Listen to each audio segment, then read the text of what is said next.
The first thing that hit me was a silence so absolute, so unnaturally still, that it felt like the walls of the old dairy were holding their breath. If a place could glare, this abandoned dairy farm I had just bought was staring straight at me, daring me to turn around and drive back the way I came. But I didn't. I couldn't. Not after what had happened. Not after what they'd taken from me. It all began 3 months earlier, when my world collapsed in the span of 2 days. First, I lost my job, fired without warning by a board of directors who had been sharpening their knives for months. Then, as though the universe wanted to twist the blade a little deeper, I discovered my brother Daniel had disappeared. One moment he was working late nights on a project he wouldn't tell me about, and the next, he was simply gone. The police had shrugged. Adults disappear all the time, they'd said. He's probably taking a break. A break? From a life he had spent years building? From me? No. Something was wrong. So when Daniel's final bank transaction led me to this rural county, an out-of-the-way speck on the map, and a crumbling dairy farm went up for sale days later, I trusted my instincts. Maybe it was foolish. Maybe it was desperate. But I bought it. I bought it not because I wanted land or solitude or a new beginning, but because my brother's trail had gone cold here. And if this place held answers, then so be it. My boots crunched over dead straw as I stepped further inside the cavernous main hall of the dairy. Dust motes drifted through shafts of sunlight cutting through gaping holes in the ceiling. The smell was a pungent cocktail of rust, old hay, and something faintly chemical. Daniel, I muttered under my breath, as if he might answer. But there was nothing. No equipment. No animals. No signs of recent human life. Just emptiness. I closed my eyes for a moment, letting the silence push against me. If Daniel had really come here, where had he gone next? Outside, the wind picked up, whistling through broken window frames. I let out a shaky exhale and forced myself to explore further. I walked past the old milking stalls, long since stripped bare. Cold metal pipes snaked overhead, clinging stubbornly to the ceiling like skeletal remains of forgotten organism. My flashlight beam swept across the floor. That was when I noticed it. A trail of footprints in the dust. Fresh ones. My pulse surged. They weren't mine. I had just stepped there seconds ago, and these prints were already dry, sharp-edged. Maybe a day old. Maybe less. Someone had been here. Oh, worse, someone was still here. I tightened my grip on the flashlight, sweeping it toward the far wall. A metal door sat half open, haloed by a sliver of darkness. The hinges squealed softly as the wind pushed the door inward. I hesitated. Should I go inside? But I had no choice. Did I? The room behind the door was tiny, a storage space with warped wooden shelves lining one wall. The shelves were empty except for a single tin coffee can lying on its side. I bent down to inspect it. A thin smear of blackish residue clung to the lip. I sniffed it. Burned rubber? Or maybe oil? Hard to say. As I turned to leave, something crunched beneath my boot. I froze. A broken piece of plastic, a key card, not the kind you find in hotels. This one was sleek, corporate, expensive, and printed in white along the top edge was a logo I recognized instantly. Apex Ion Industries. My former employer. My blood chilled. Why would an Apex Ion keycard be here, in a forgotten dairy miles from anything resembling civilization? Why had Daniel's trail led here? Why did it feel like every part of my life, my firing, my brother's disappearance, and now this abandoned property, was being pulled together by invisible string? I slipped the keycard into my pocket. I knew only one thing for certain. This wasn't a coincidence. I left the storage room, trying to steady my breathing. The walls suddenly felt closer, the air heavier. I needed to get outside, get fresh air, think. My footsteps echoed sharply as I crossed the main hall again. But when I stepped out into the sunlight, something made me stop short. On the far end of the property, beyond the collapsed barn and the weed-choked silo, a thin plume of smoke rose slowly into the sky. Someone was here. I crouched low behind a rusted tractor tire, peering across the open yard. The smoke was coming from behind a stack of old pallets near the fence line. I watched for movement. Nothing. I took a slow breath, steeling myself, and began to move closer. My steps were careful, deliberate. Every crunch of dried grass sounded far too loud. When I reached the pallets, I edged around the side and stopped dead. There was no fire, no campsite, no trespasser, just a small metal bin stuffed with smoldering paper. Documents, shredded, but only partly. Someone had tried to destroy them and then left in a hurry. I yanked on a glove and carefully pulled one of the half-burned pages free. The edges were charred, the ink smeared, but I could still make out the header. Apex Ion Industries, confidential memo subject, field observation unit location, Site Delta 9. My heart hammered. Site Delta 9 was at this dairy? Was my brother part of this field observation unit? And what the hell were they observing? I grabbed more fragments, stuffing them into my backpack. Answers, clues, evidence. Then a sudden metallic clank rang out behind me. I spun around. Nothing. Then another sound. Footsteps. Slow. Heavy. My pulse thudded in my ears. Who's there? I called out, my voice steadier than I felt. The footsteps stopped. Silence stretched. And then a deep male voice said calmly, "You shouldn't be here." I whipped around again. Still no one in sight. "Show yourself." I snapped. The voice responded, "Leave the property. Now. Final warning." Something cold and sharp pressed against the back of my neck. A gun. I froze. "Hands up," the voice said. I lifted them slowly. My breath hitched. "Good," he murmured, stepping into view at last. He wore black tactical gear, no insignia, no markings, like he had stepped straight out of a private military contractor catalog. Then another man appeared, and another. 3 in total, all armed, all staring at me with the cold efficiency of predators. "My name is Avery Locke," the first man said. "We're the security team assigned to this property." Security team? For a dairy. I said, disbelief choking my words. "For our operation," he corrected. I stared at him, fury rising like bile. "This is my property. I bought it." Avery's lips curled faintly, not quite a smile. "That was a mistake." His gun pressed harder into my skin. And in that moment I understood something that made my blood turn to ice. My brother hadn't stumbled into danger. He had been dragged into it. And now, so had I. The barrel of Avery Locke's gun was cold enough to numb the skin on the back of my neck. Cold enough to freeze every instinct except one, the instinct to survive. Around me, the 2 other men fanned out in a loose semicircle, rifles angled just slightly downward in a posture that meant, "We don't mind killing you, but we prefer to do it neatly." "Let's start over," Avery said. "Hands where I can see them. Slow." I obeyed, not because he deserved compliance, but because I needed time, a minute, a second, anything to figure out how deep this nightmare went. Avery circled me like a wolf, assessing, judging. He wasn't guessing who I was. He already knew. I could see it in the measured calm of his movements. "You're Evelyn Reed," he said at last. It wasn't a question. My stomach dropped. "How do you know my name?" "We've been monitoring this site for some time," he replied. "Your purchase flagged our attention." "Because my brother was here," I said, my voice cracking on the last word. His eyes flicked, barely, but it was enough. "Not your concern." "The hell it isn't." I took a step toward him. One of the other men, square-jawed, quiet, lifted his rifle slightly. Avery raised a hand, signaling him to hold. Avery stared at me with the patience of someone who could wait hours to make a point.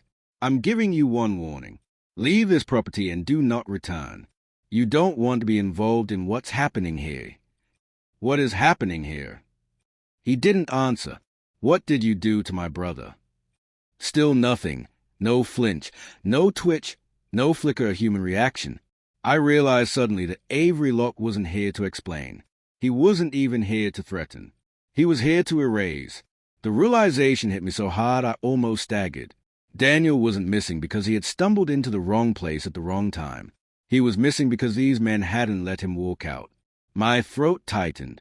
"If you hurt him—" "Ms. Reed," Avery interrupted, his tone cool, "you're alive right now because I'm under orders to avoid unnecessary casualties.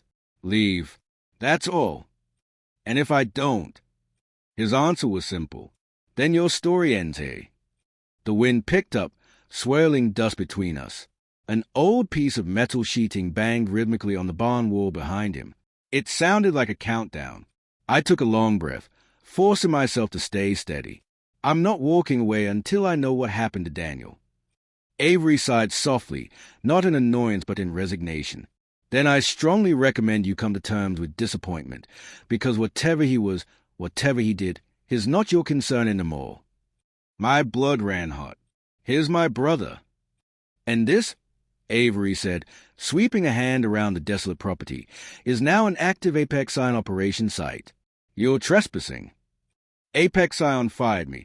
I shot back. I don't owe them anything. But they owe you an explanation? Is that what you think? Avery tilted his head. You don't know the first thing about the company you work for. A chill crawled down my spine. What does that mean? It means, he said quietly, you should take the hint and walk away before we make you. The tallest of the three men stepped forward. Avery, we're wasting time. I know, Avery replied. He holstered his pistol but kept his eyes locked on mine. We're leaving. You have 30 minutes. After that, anyone remaining on this property will be removed. By any means. Then he nodded once. A silent command. And just like that, the three men turned and walked toward the tree line bordering the northern edge of the property. No rush. No panic. They moved with the rule-bound precision of men who knew every step was backed by powerful authority. Hey! I shouted after them. Where's he? Where's Daniel? Avery paused only long enough to look over his shoulder. His expression was unreadable. Then they disappeared into the shadows.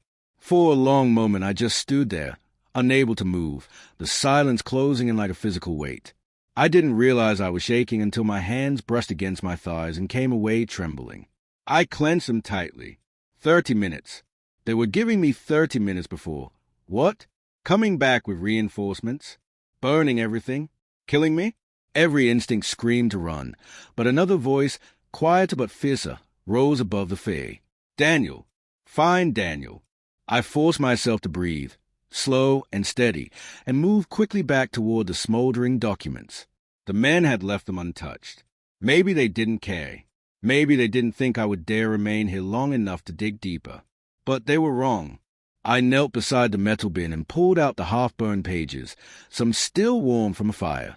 They were heavily redacted, thick black bars cutting across entire paragraphs. But even the scraps were alarming. Field observation unit, behavioral tracking.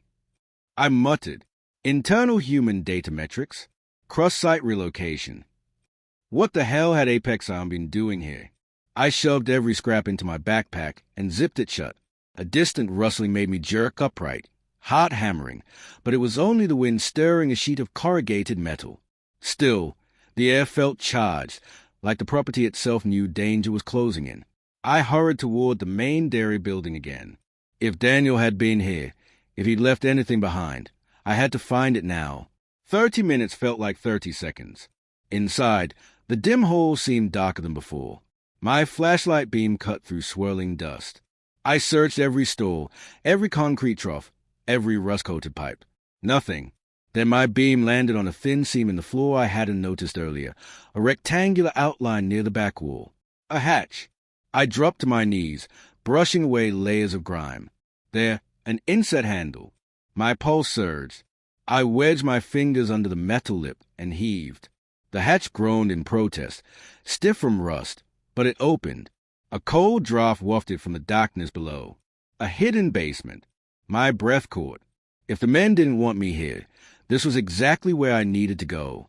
I grabbed the flashlight tighter and descended the narrow, creaking ladder. The air grew colder with each step. Damp, metallic, wrong. When I reached the bottom, the beam of my light revealed a long, low corridor. Cement walls. Exposed wiring. This wasn't part of an old dairy. This was something built later. Something Apex Ion had added. My heart thudded painfully in my chest as I followed the corridor. Only one door waited at the end, reinforced steel with a keypad lock. I reached out and touched the cold metal. Apex Ion. Daniel. All of it converging here. Please, I murmured, let there be something. I pulled the key card from my pocket, the one I'd found upstairs. My hands were slick with sweat as I held it to the reader. A tense second passed. Then, beep, green light. The lock clicked. I pushed the door open. Inside was a small room, concrete walls, a metal table, a cot. A single bulb flickered overhead. And on the table, covered in dust, sat a notebook. Daniel's handwriting. My breath stilled. He had been here. Before I could move toward it, something metallic slammed shut behind me. The door. I spun, heart leaping. But I wasn't alone. A figure stepped out of the shadows on the far side of the room. "I told you to leave," Avery Locke said. His gun was already raised. For one disorienting second, all I could hear was a fast, ragged pounding of my heartbeat. Avery Locke stood in the doorway, between me and freedom, his gun leveled at my chest. The narrow room suddenly felt half its size, the air heavier, the walls pressing closer. "How?" My voice cracked. "How did you get down here so fast?" Avery didn't blink. "You think we'd leave the hatch unmonitored? You think we don't track movement on this property?" He stepped farther into the room, letting the door swing shut behind him with a deafening clang. The lock slid into place. He hadn't just cornered me. He'd sealed me in. "You shouldn't have come down here," he said softly. I didn't exactly have a choice. I shot back, trying to keep my voice steady. "You told me to leave. You think I was going to walk away without answers?" "You should have," he replied.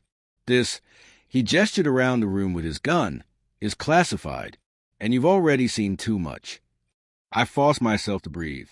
Panic wouldn't help me now. I needed to think, needed to stay sharp. "You're not with Apex Ion," I said.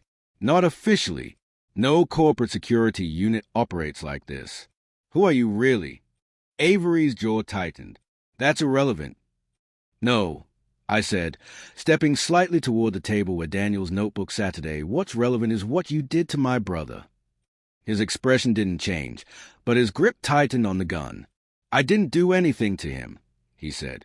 "But if you keep pushing, you're going to meet the same fate he did." My blood turned to ice. "What fate?" I whispered. He didn't answer. Instead, he moved sideways, positioning himself between me and the ladder leading back up. The gesture wasn't threatening. It was final. He was prepared to kill me down here. I took another step, not toward Avery, but toward the table, toward the notebook with Daniel's handwriting. Avery followed my movement with the gun, but he didn't fire. If he just wanted me dead, he would have done it already. "Let me see what he left," I said quietly. "If you don't care about the truth, then why does it matter?" Avery hesitated, barely a breath, barely a flicker, but it was enough. He cared, or at least, curiosity tugged at him. That hesitation was my only opening. I grabbed the notebook. Avery lunged forward, but I was faster. I flipped it open, holding it against my chest. Daniel's handwriting spilled across the page in hurried, frantic strokes. "If you're reading this, then they're coming. Apex Ion lied about everything. Site Delta 9 isn't a test ground. It's a containment unit." My throat tightened. A containment unit? For what? Avery stepped closer. "Put it down, Evelyn." I ignored him, flipping to the next page. "We found something buried beneath the old foundation. Something they weren't supposed to activate." A sick churning twisted in my stomach. "What did you find?" I whispered. Avery didn't answer. I kept reading. "It's not a machine. It's not natural. And the readings, God, the readings are all wrong. Apex Ion wants to harness it, control it, but they can't. Whatever it is, it's listening." The room spun slightly. I took a shaky step back. Daniel had been terrified when he wrote this. I turned another page, but this one only had 2 words. "Don't trust Avery." The notebook slipped from my fingers. Avery didn't move, didn't breathe, didn't blink. "You knew him," I said, my voice trembling. "Yes." "You work with him." "Yes." "You lied to me." A muscle in his jaw twitched. "Your brother was brilliant, but he was reckless. He pushed too hard, too fast. He was trying to expose you." He was trying to expose something that cannot be exposed. Avery stepped forward, and for the first time since I met him, his voice wavered. You have no idea what is happening here. Apex Ion didn't build this site. They found it, and your brother was part of the first team to open the lower levels. What lower levels? Avery shook his head. No. What did you do to him? He didn't answer. Something inside me snapped. I lunged toward him, blind with fury. His gun whipped sideways, but I had momentum on my side. I slammed into him, knocking the weapon from his grasp. It clattered against the concrete floor. Avery cursed, reaching for me, but I was already scrambling for the gun. He grabbed my wrist, pinning my hand against the ground. Stop, he growled. Tell me where he is. I can't. Tell me. Avery twisted my arm, forcing me onto my back. Pain shot through my shoulder. He pinned me to the floor with a knee against my ribs. His face hovered inches from mine. I didn't kill your brother, he hissed. If I wanted you dead, you'd already be gone. Then why are you stopping me? Because if you keep digging, you'll end up exactly where he is. Where? Avery's breath shook. In the lower sector, he said quietly, and trust me, you do not want to go down there. My pulse throbbed painfully. He's alive. Avery closed his eyes for half a second. Then he said the two words that changed everything. He might be. I froze. Not dead. Not gone. Alive. Hope and terror collided inside me with brutal force. Avery slowly eased his grip, letting me sit up. He didn't reach for the gun. He didn't threaten me. He just stared at the ground like he was fighting a war inside his own skull. If Daniel is alive, I said hoarsely, I'm going to find him. Avery didn't argue. Instead, he whispered, then you'll need help. I stared at him. From you? Yes. Why? He exhaled sharply. Because if Apex Ion realizes you're still on this property, they'll send the rest of the team. And those men will not hesitate. The air grew colder. I felt the walls closing in around me again, only this time they weren't metaphorical. Avery reached down, picked up the notebook, and held it out to me. There's more, he said. Pages missing. Taken by Apex Ion Command. They think they erased everything, but they don't know what Daniel discovered just before he disappeared. What did he discover? Avery hesitated. Before he could answer, a distant metallic boom shook the corridor above us, followed by the unmistakable echo of footsteps. Heavy footsteps. Multiple. Avery's face went pale. They're early, he whispered. We're out of time. He grabbed my arm, not roughly, but firmly. We need to move. Now. But where? The lower levels, he said, his voice grim. It's the only place they won't follow. The place you just told me not to go. Yes. Why would they avoid it? Avery met my eyes. Because even Apex Ion is afraid of what's down there. For a moment, the world narrowed to the echo of those heavy boots above us. Rhythmic, deliberate, hunting. Apexion's real strike team. Not the warning squad. Not Avery's men. These steps belong to people who didn't give warnings. Avery's hand tightened on my arm. Evelyn, now. The fear in his voice, subtle but unmistakable, snapped my instincts into action. He wasn't bluffing. Whatever was coming down that corridor wasn't here to negotiate or threaten. They were here to clean up a loose end.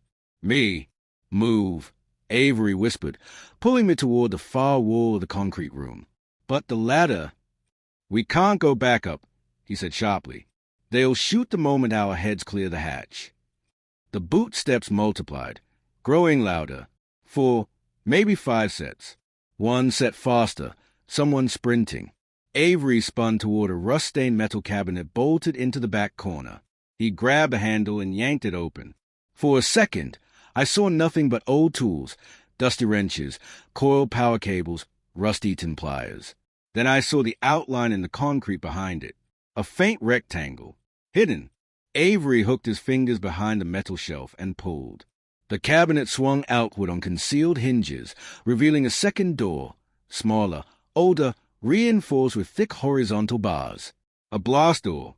Avery punched a code into a recessed keypad.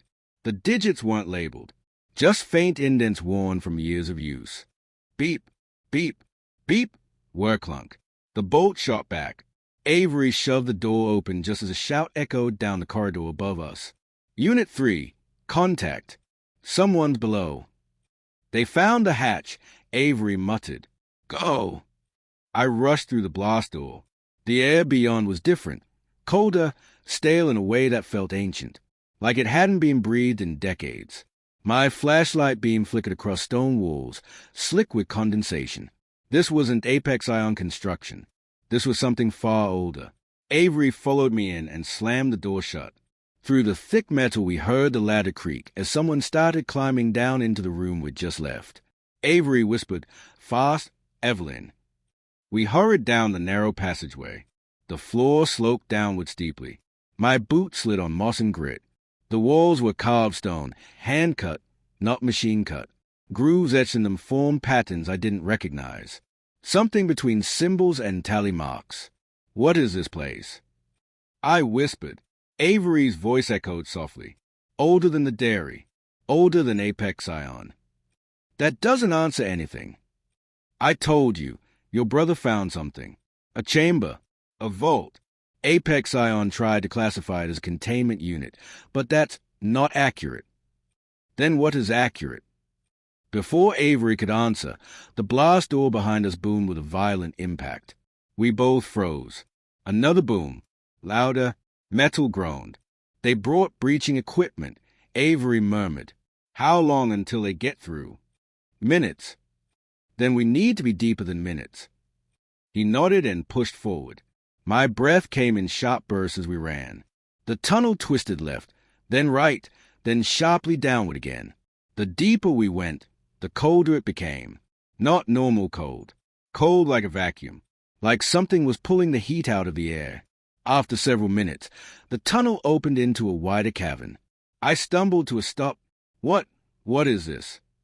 The chamber was circular, massive, like a cathedral carved into the earth. The ceiling arched high overhead, vanishing into darkness. Along the far wall stood a series of tall stone monoliths arranged in a half-circle, each etched with angular marks that seemed to shift in my peripheral vision. But what made my skin crawl wasn't the architecture. It was the sound, a faint hum, low, pulsing, organic. The monoliths seemed to vibrate with it. My chest tightened. Avery, what is making that sound? He swallowed hard. That's what Daniel discovered. A tremor rippled through the cavern floor, subtle but unmistakable. Dust drifted from the ceiling, falling around us in feather-light spirals. Evelyn, Avery said, steadying his voice, before we continue, you need to understand something. Your brother wasn't just investigating Apex Ion misconduct. He was researching this. He pointed toward the monoliths. The first survey team found them buried beneath the dairy decades ago.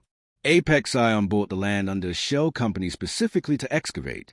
But when they activated the chamber... Activated? I echoed. How do you activate stone pillars? Avery hesitated. They found an interface. That doesn't make sense. It doesn't have to, Avery replied. It just has to be dangerous. A violent boom thundered from the corridor behind us. The blast door. They were almost through.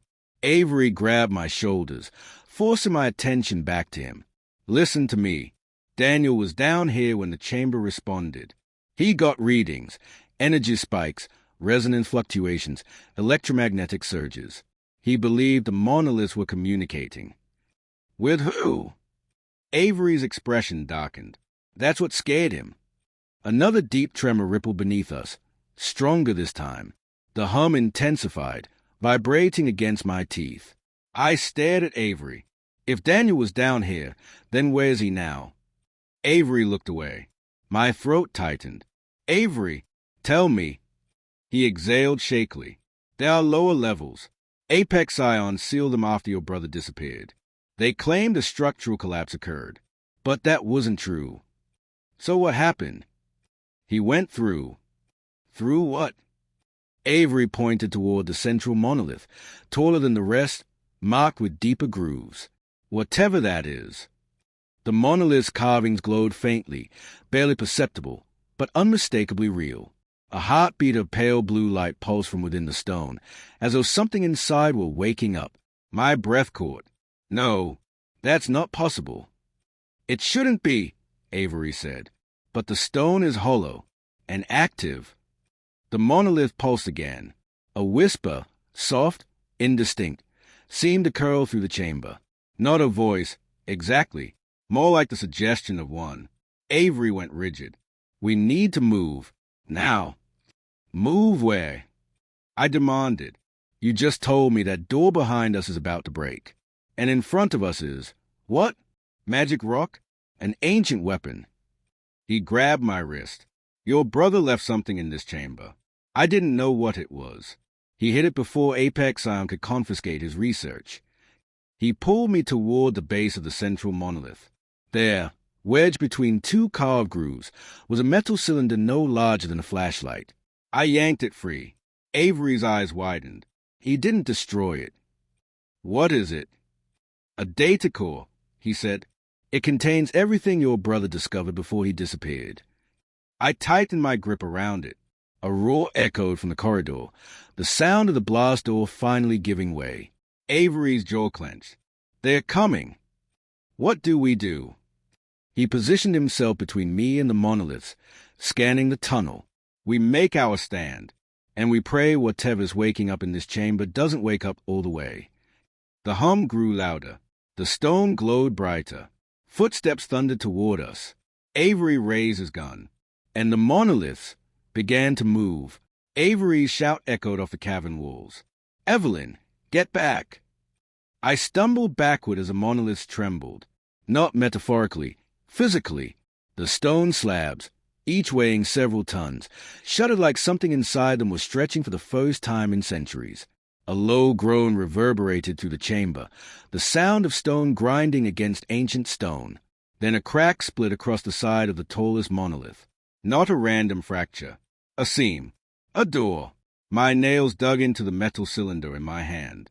Daniel had discovered this. Daniel had stood in this exact place, listening to these sounds, seeing these impossible movements.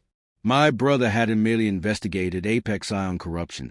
He had awoken something buried beneath the earth. A voice boomed from the tunnel behind us.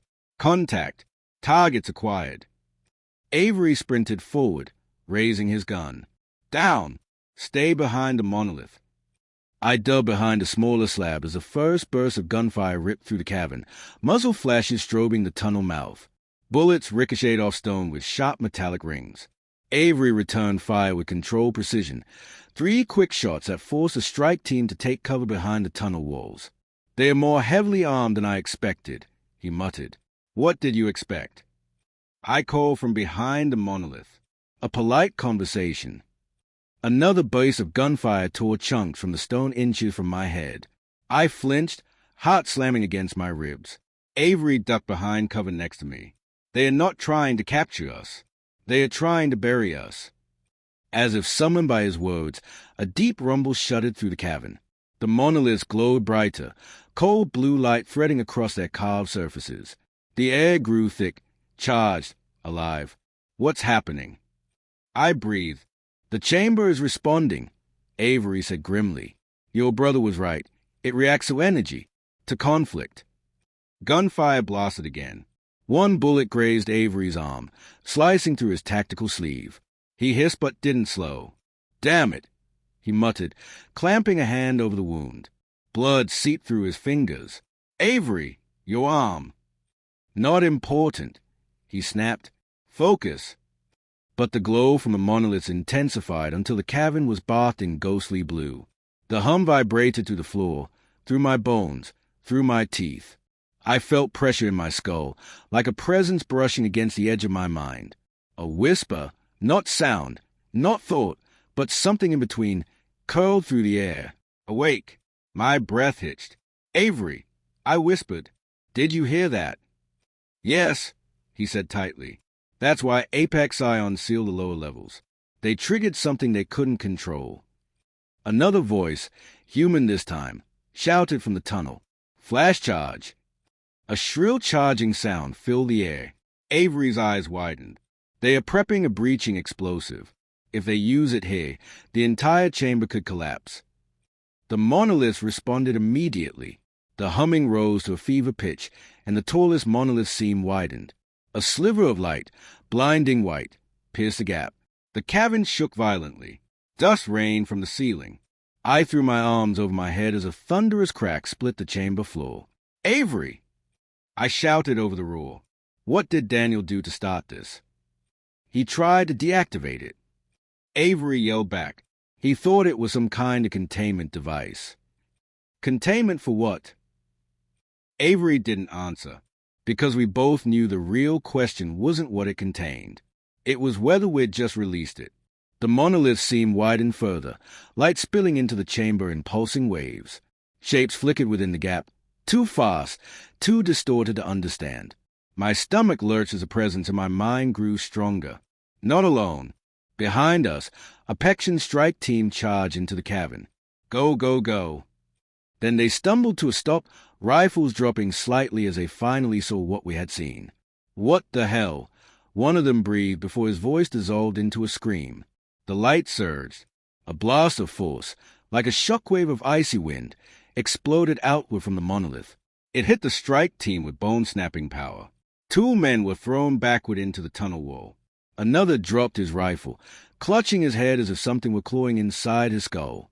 Avery grabbed my wrist and pulled me down behind a fallen slab. "Keep your head down." The shockwave rolled across the cavern, crashing over the stones like a rising tide. My vision blurred. The ground trembled. The air tasted metallic, electric. I couldn't breathe. The light intensified again, too bright, too alive. My skin prickled as if invisible fingers brushed over it. And then, a whisper, soft, distinct. "Evelyn." My name. My blood iced. "Avery." Something said my name. He didn't look at me. "Don't respond. Don't think about it. It's probing." "Probing what?" "You." The light pulsed again, and this time, inside it, I saw a silhouette. A person. Tall, slim, head bowed, hands slack at their sides. My heart stopped. No, it couldn't be. "Daniel?" I staggered forward, ignoring Avery's shout. The presence pressed harder into my thoughts, searching, pulling, recognizing. "Sister." Tears blurred my vision. "Daniel." My voice cracked. "Daniel, is that you?" The silhouette raised its head. A face began to form through the luminous haze. And then, Avery slammed into me, tackling me behind another stone slab. "Evelyn." "No." I struggled against him. "Let go." I saw him. His there. His right there. Avery's grip was iron. "That thing is not your brother." "How do you know?" "Because Daniel is behind it," Avery said, voice trembling with something close to fear. "Not inside it." The words hit me like a punch. But before I could demand an explanation, the monolith's light flared so violently that the cavern erupted in blinding white. The shockwave that followed hurled Avery and me off the ground. Stone shattered. The air screamed. The world went white. I hit the floor hard, breath knocked out, vision spinning. The humming ceased. Silence. A cold, cavernous silence. I forced my eyes open, blinking through the dust. The monoliths were dark now. Dead. The seam had closed. And in the middle of the chamber, lying unconscious on the stone floor, was a body. Human. Familiar. Avery staggered to his feet, clutching his bleeding arm. He stared at the motionless figure with horror and disbelief. "Oh, God," he whispered. "They pulled someone out." My heart stuttered painfully. "Is it him?" I choked. "Is it Daniel?" Avery swallowed hard. "I don't know." But I already felt the truth rising like a tide in my veins. Whoever, or whatever, that was, it wasn't coming from Apex Ion. It was coming from the monolith. For a long moment, Avery and I could only stare at the unmoving body in the center of the chamber. Dust drifted through the air like falling ash, settling on the cracked stone floor. The monoliths, moment before thrumming with impossible life, now sat in perfect stillness, silent, dark, and ancient. The only sound left was my heartbeat hammering in my ears. "Avery," I whispered, my voice trembling. "Help me." He hesitated, just for a second, but long enough for fear to bloom in my stomach. Then he nodded, jaw tight, and together we approached the figure. My boots crunched over shattered stone. The body was a man, tall, lean, dressed in a tattered Apex Iron uniform. His skin was pale, lips blue, chest unmoving. I reached out with shaking hands. "Please, please." I brushed dust from his cheek. It wasn't Daniel. Relief and disappointment crashed together in my chest so violently that I swayed on my feet. Avery let out a short, sharp breath. "Thank God." I rounded on him. "Thank God? You said they pulled someone out. What did they pull out, Avery? What did my brother get himself into?" Avery's expression tightened. "We need to get out of this chamber first. We're not moving until you talk." The monoliths loomed behind us, their carved surfaces now matte and lifeless. Whatever force had surged through them, the consciousness, the presence, it had vanished the same instant this man appeared. Avery scrubbed a hand over his face. "Evelyn, your brother didn't just stumble into this by accident. He was investigating Apex Ion. Yes, but what he discovered down here, what he tried to stop, was older than any corporate project. Apex Ion tried to merge their biodevelopment research with the monolith's energy signatures. Daniel found out they weren't studying the energy. He swallowed hard. They were feeding it." I stared at him. "Feeding? What? The monolith?" "No. What's inside it?" A shiver crawled up my spine. "A person."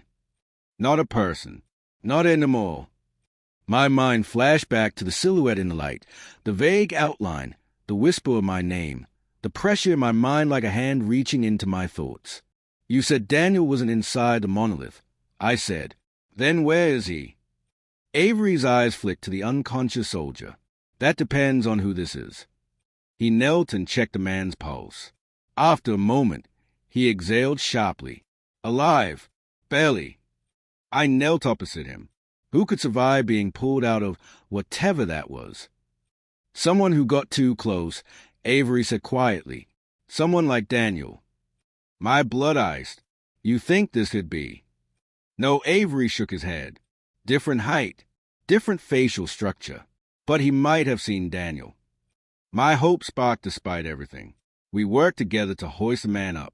Avery slung the dead weight over his shoulder, grimacing as his wounded arm protested. "Move. We have a few minutes before Apex Ion regroups." We hurried up the cracked stone ramp toward the tunnel. The cavern silence pressed around us like a hell breath. When we reached the entrance, Avery paused. He glanced back at the monoliths. "It went dormant again," he murmured. "But it's not neutral, not empty. That thing, it woke up." I followed his gaze. The chamber sat in eerie stillness, dust slowly drifting down from the shattered ceiling. But I felt it again, that faint hum, barely perceptible, like something deep below the stone was breathing. Not dead, sleeping. "We're coming back," I said quietly. Avery looked at me, eyebrow raised. "You're serious?" "Daniel went missing down here. He tried to shut this thing down. An Apex Ion killed him for it." Avery opened his mouth to respond. A whisper brushed against my thoughts. Faint, icy. "Evelyn." I froze. But this time, the whisper didn't feel like an entity in the darkness. It felt familiar, human. Then the soldier on Avery's shoulder groaned. "Set him down," I said quickly. Avery lowered the man onto the tunnel floor, leaning him against the stone wall. The soldier's eyelids fluttered, then opened, revealing irises clouded with a milky sheen. "Hey," I said gently. "You're safe. You're out of the chamber. Can you hear me?" His breathing shuddered. He lifted a trembling hand and gripped mine with desperate strength. "Stop it," he croaked. The hair on the back of my neck stood on end. "Stop what?" The man's gaze focused on me with sudden clarity that didn't belong in those dying eyes. "The harvest," he whispered. "You must stop it." He tried, but they didn't listen. My breath hitched. Who didn't listen? Avery asked. The man swallowed, voice thin and ragged. "Your brother." A sharp ache clenched my chest. "Daniel, what happened to him?" The soldier's grip tightened painfully. They turned him into the conduit. Ice shot through my veins. Avery's eyes widened with horror. God, no. Conduit for what? I whispered. The man's lips trembled. For the awakening. His head slumped sideways. The grip loosened. I shook him. No, stay awake. Tell me what happened to my brother. Tell me where he is. But Avery's voice cut through the tunnel. Evelyn, he's gone. No. I shoved Avery's hand away. No, he can't just die without telling me. Avery's hand came down gently on my shoulder. I'm sorry. I stared at the soldier's lifeless face. A conduit. Daniel was alive. Or worse, something else was alive through him. My grief twisted into something sharp, cold, righteous. I'm going after him, I said, standing slowly. If as part of that thing, if Apex Ion turned him into something they could use, I'm burning them down. All of them. Avery didn't object. He didn't try to calm me, or pull me back, or lecture me about danger. He simply nodded. Then I'm going with you. Because he understood. This wasn't just about a corporation. It wasn't just about a machine, or an ancient structure, or a whisper in the dark. It was about Daniel, my brother. And I was going to rip apart every lab, every vault, every hidden chamber Apex Ion had built to find him. I looked back down the tunnel, toward the chamber, toward the monolith. Its faint hum vibrated under the stone. Sister, my hand clenched into a fist. Hold on, Daniel, I whispered. I'm coming, and whoever did this to you, my voice hardened into steel, is going to pay. We stepped into the darkness together. The monolith hummed behind us, awake now, hungry, waiting. And somewhere beneath the earth, Daniel opened his eyes.